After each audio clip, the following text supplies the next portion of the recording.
할렐루야. 서울 상근교 성도 여러분 평안하시죠? 이번 주에도 또 이 하루를 먼저 주님 앞에 예배함으로 시작할 수 있어서 참 감사합니다. 우리 주님께서 가르쳐 주신 기도로 주님 앞에 예배 드리겠습니다. 하늘에 계신 우리 아버지여, 이름이 거룩히 여김을 받으시오며 나라의 마옵시며 뜻이 하늘에서 이룬 것 같이 땅서도 이루어지이다. 오늘날 우리에게 일용할 양식을 주옵시고 우리가 우리에게 죄 지은 자를 사하여 준 것 같이 우리 죄를 사하여 주옵시고 우리를 시험에 들게 하지 마옵시고 다만 악에서 구하옵소서. 대개 나라와 권세와 영광이 아버지께 영원히 있사옵나이다. 아멘. 함께 다시 복음 앞에 함께 찬양하겠습니다.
오늘 함께 나눌 하나님의 말씀은 느헤미야 10장 29절로 31절까지의 말씀입니다. 느헤미야 10장 29절로 31절까지의 말씀을 통하여 하나님의 방식과 방법대로라는 제목으로 함께 하나님 말씀 나누고자 합니다. 하나님 말씀을 제가 봉독하여 드릴 때 눈과 귀를 열어서 함께 하나님 말씀을 읽어주시기를 바랍니다. 하나님의 말씀입니다. 다 그들의 형제 귀족들을 따라 저주로 맹세하기를 우리가 하나님의 종 모세를 통하여 주신 하나님의 율법을 따라 우리 주 여호와의 모든 계명과 규례와 율례를 지켜 행하며 우리의 딸들을 이 땅 백성에게 주지 아니하고 우리의 아들들을 위하여 그들의 딸들을 데려오지 아니하며 혹시 이 땅 백성이 안식일에 물품이나 온갖 곡물을 가져다가 팔려고 할지라도 우리가 안식일이나 성일에는 그들에게서 사지 않겠고 일곱째 해마다 땅을 쉬게 하고 모든 빚을 탕감하리라 하였고. 아멘. 우리가 지난번에 이 느헤미야 10장 말씀을 통해서 이제 이스라엘 백성들이 하나님의 말씀을 깨닫고 이제 진정한 회개 그리고 언약의 갱신을 위하여 실제적인 결단을 하는 내용으로, 그래서 자신들의 이름을 한자 한자 적으며 자신이 그렇게 살겠다고 결단하는 그런 모습들에 대해서 하나님의 말씀을 나누었었습니다. 오늘 본문부터는 이제 그 결단했던 사람들이 이제 실제로 우리가 어떤 삶을 살아가겠다라고 그 실제적인 내용들을 언급하면서 그것들을 하나님 앞에 언약합니다, 맹세합니다라는 그 항목들에 대해서 이제 이 10장 후반부에서 언급하면서 기록되고 있습니다. 즉 본절부터의 이 내용은 백성들 전체가 맹세함으로 갱신한 언약의 실제 내용을 자세히 언급하고 있다는 것이죠. 먼저 오늘 본문에서 지식과 총명이 있는 자들, 오늘 전 문맥에 지식과 총명이 있는 자들이 이 행동에 참여하였다라고 기록되고 있는데, 그 의미는 이들이 율법의 의미를 깨닫고 능력이 있는 자들이 이 갱신운동, 언약운동에 참여하였다라고 말하고 있는 겁니다. 하나님 말씀을 듣고 그냥 맹목적으로 따랐던 사람들이 아니라 막 분위기에 휩쓸려서 따랐던 것이 아니라 이 그 말씀의 의미를 분명히 깨닫고 그럴 만한 능력이 있는 자들, 말씀을 듣고 이해하며 그 말씀을 살아내겠다 결단한 그들이 바로 이 언약 갱신운동에 참여하였다라는 것들을 언급하고 있죠. 또한 그들이 저주로 맹세하였다라고 오늘 개정 성경에는 번역되고 기록되고 있는데, 이 말을 다른 성경 번역본들로 보면 조금 더 명확하고 자세히 알 수 있을 것 같습니다. 그 다른 번역본의 성경들을 보면 그들은 저주에 들어갔다, 자신들을 저주와 맹세로 묶었다, 그 저주에 속하였다라는 의미로 기록하고 번역하고 있습니다. 즉 말씀의 의미를 깨달은 이스라엘 백성들은 이 맹세를 통해 그들의 마음을 서약했을 뿐만 아니라 저주하는 것을 통해서 그들이 했던 말을 다시 한번 강조하고 있다는 것이죠. 저주로 맹세한다는 것은 언약이나 조약을 지키지 않을 경우, 그 약속을 내가 깨트렸을 경우에 그 당사자 자신에게 저주가 내려져도 달게 받겠다라는 공언과 함께 이루어지는 언약의 방식이었어요. 따라서 지금 결단하는 이 언약을 내가 파기한다면, 그 약속을 지키지 않는다면 그들 자신을 언약의 저주에 내놓을 것이다 라고 말하는 것이죠. 얼마나 단호하고 얼마나 그들의 태도가 진지했는지를 이 구절을 통해서 우리가 알 수 있는 겁니다. 총 이 10장 후반부에서 언약의 내용들이 크게 4가지 정도가 언급되고 있는데, 오늘 함께 나누고자 하는 것은 이방인과의 통혼을 금지하는 결단과 안식일의 규정, 안식일을 지키지 않은 그 안식일 규정의 내용들이 오늘 본문에서 언급되고 있습니다. 이방인과의 통혼 문제는 이스라엘이 타락하는 역사 속에서 계속해서 반복되는 일이었고, 그렇게 반드시 끊어내야 하는 죄였습니다. 그리고 안식일을 온전히 지키기로 결단한 것 또한 율법을 깨닫게 되므로 자신들의 조상들이 이 안식일 규정 그리고 이방인과의 통혼의 이 죄 때문에, 2가지 악습 때문에 하나님의 심판을 받았고 결국은 포로로 끌려가게 되었다라는 사실을 알게 되었기 때문에 이 2가지를 자신들이 갱신하고 다시 한번 이들이 이 언약을 지키겠다 다시 한번 하나님께 약속하고 있다라는 것이죠. 여러분, 이런 결단을 하는 이유가 무엇이겠어요?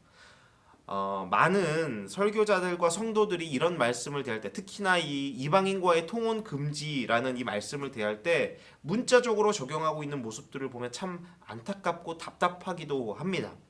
이 본문을 단순히 불신자들과 결혼하면 안 된다, 불신자들과 결혼하려는 자녀들을 말려야 한다라고 적용하는 게 과연 맞겠습니까? 그렇게 문자적으로 적용한다면 우리는 이 성경 안에서 너무나 이 성경을 어기고 성경대로 살아가지 않는 문자적인 내용들이 너무나 많이 있어요.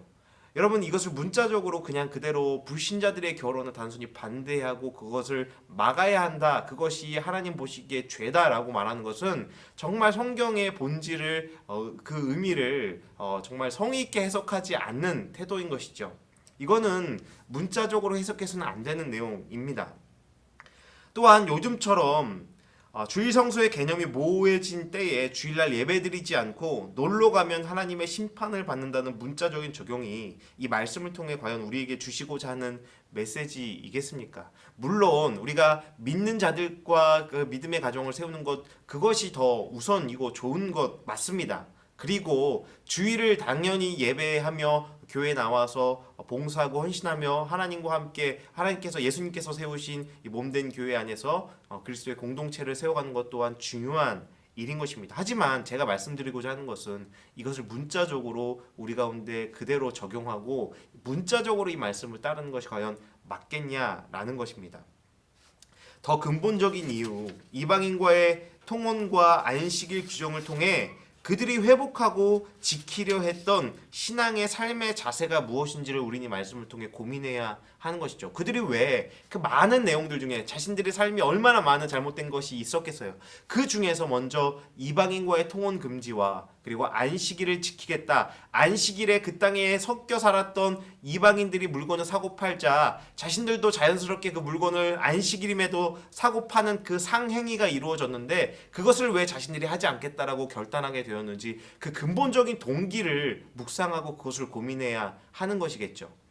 하나님께서 율법을 통해 이방인과의 혼인을 금지했던, 통혼을 금지했던 이유는 이방인을 차별하거나 맹목적으로 그들을 멸시하고 불결히 여기라는 것이 아니었습니다. 가정에서 유대인의 신앙과 언어, 문화가 계승되어 신앙적 정체성을 명확하게 지키며 살아가게 하기 위함이었어요. 역사 속에서 이스라엘 백성들의 세속 가치관에 끌려 죄악된 길로 걷기 시작한 그 갈림길엔 언제나 이방인과의 결혼으로 말미암아 이방의 악한 문화와 종교가 이스라엘 공동체에 침투하게 되었을 때부터 이스라엘 타락은 시작되었죠. 그래서 율법에서도 이방인과의 결혼 자체를 금지했던 거예요. 그러나 이러한 율법은 인종차별적 절대적인 규범, 무조건 어떤 상황에서도 너희는 이방인과의 결혼을 금지한다라는 그런 절대적 규범이 아니라 이스라엘 신앙의 순수성을 유지하기 위한 상대적인 규범으로 보아야 하는 것입니다.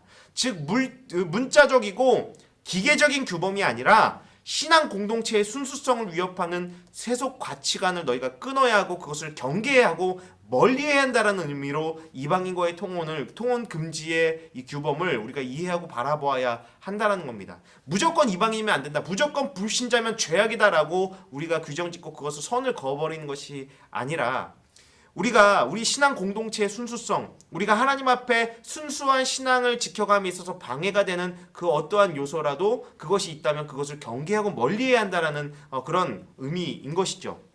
여러분, 안식일 규정도 마찬가지예요. 율법적으로 안식일을 지켜야 경건하고 구원받은 성도의 증거가 되는 것이 아닙니다.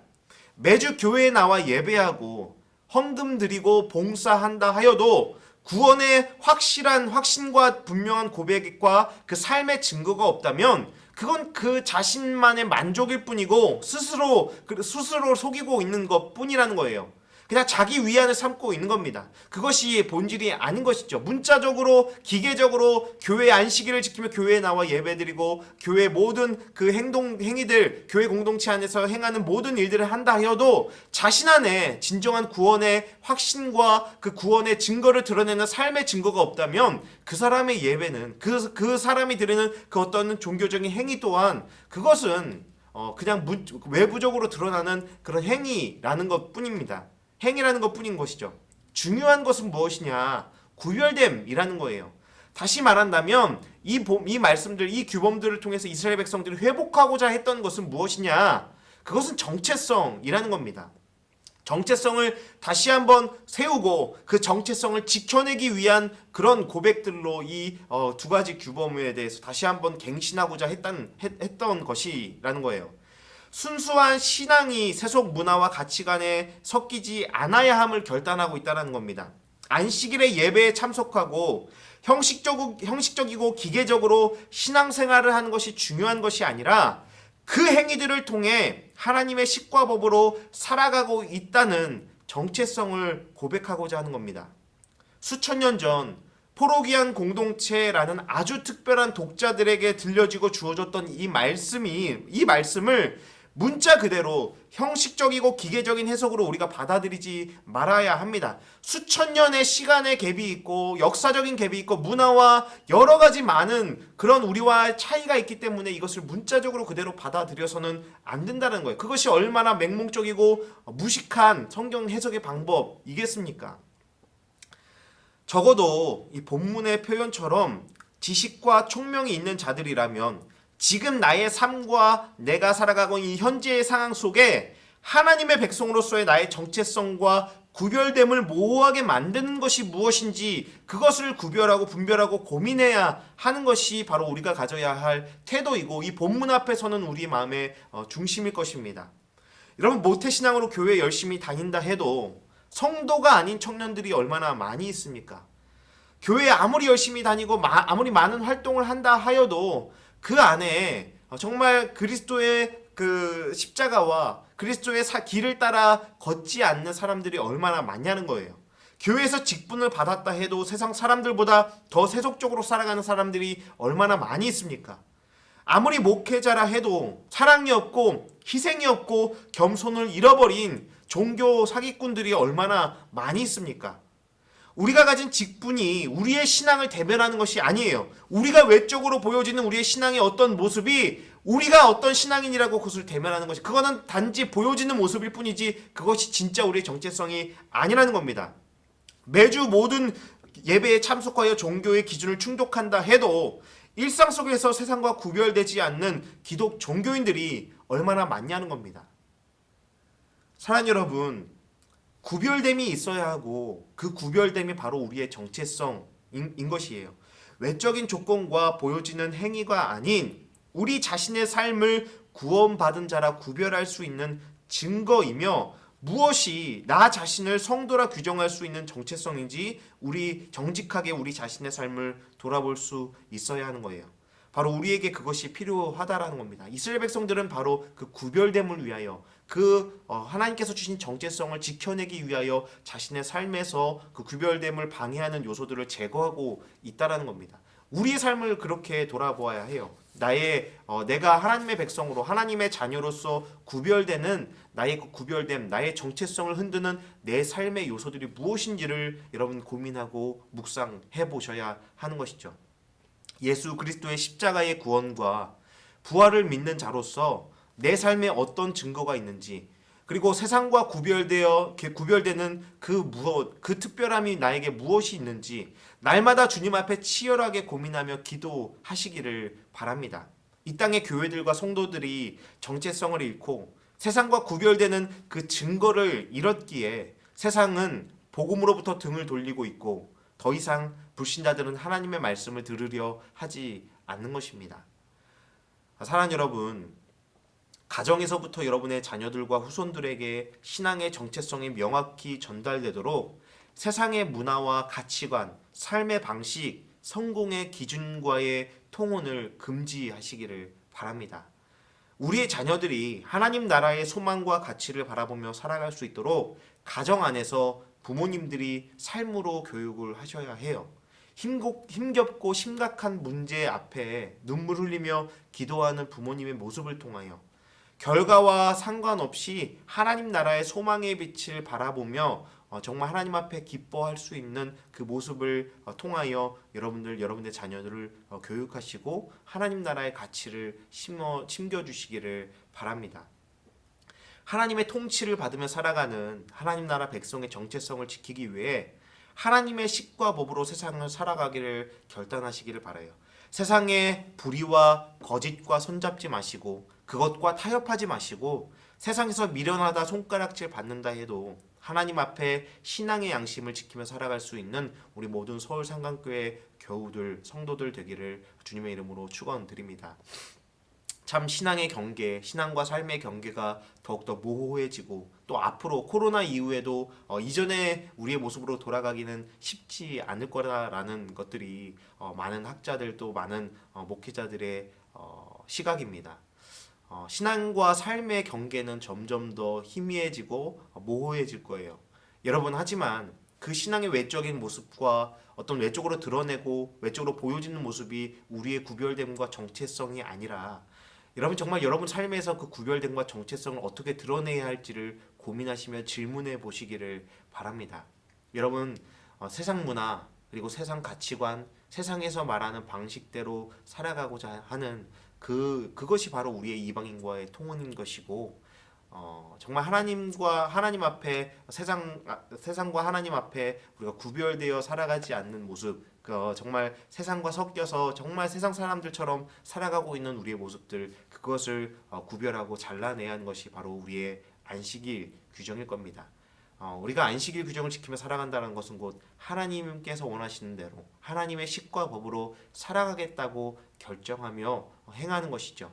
여러분 그 의미를 잘 묵상하시면서 오늘 이 말씀을 통하여 내 삶에서 구별해야 하는 것, 내 삶에서 지켜내야 하는 나의 신앙의 정체성, 그것을 고민하시며 이 한 주를 또 하나님 말씀을 붙잡고 씨름할 수 있는 저와 여러분이 되기를 바랍니다. 그런 저와 여러분의 삶을 통하여 하나님의 나라는 선포될 것이고 확장될 것이고 저와 여러분의 자녀들 그리고 우리 주변의 모든 가족들과 우리 모든 우리 친구들이 하나님 나라의 소망을 우리의 삶을 통해서 발견할 수 있기를 주님의 이름으로 축원합니다. 우리 함께 기도하겠습니다.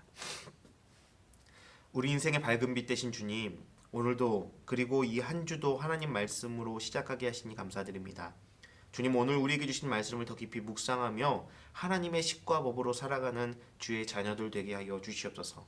세상의 문화와 가치관, 세계관을 거스르며 사는 것이 너무나 힘겹고 두렵지만 우리의 주인 되신 하나님의 통치 아래 살아감을 기억하며 담대히 세상 속에 하나님의 뜻을 실현해내는 서울상강교회 성도들 되게 하여 주시옵소서. 감사드리며 우리의 삶을 통해 영광 받으실 우리 주 예수 그리스도의 이름으로 기도드립니다. 아멘. 축도로 예배 마치겠습니다. 지금은 우리 주 예수 그리스도의 은혜와 끝없으신 하나님 아버지의 사랑과 성령님의 인도 보호 동행하심의 역사가 하나님 나라의 방식과 하나님 나라의 가치를 가지고 이 땅을 당당히 살아갈 당신의 자녀들의 삶 가운데 이제로부터 영원토록 함께 하실지어다. 아멘.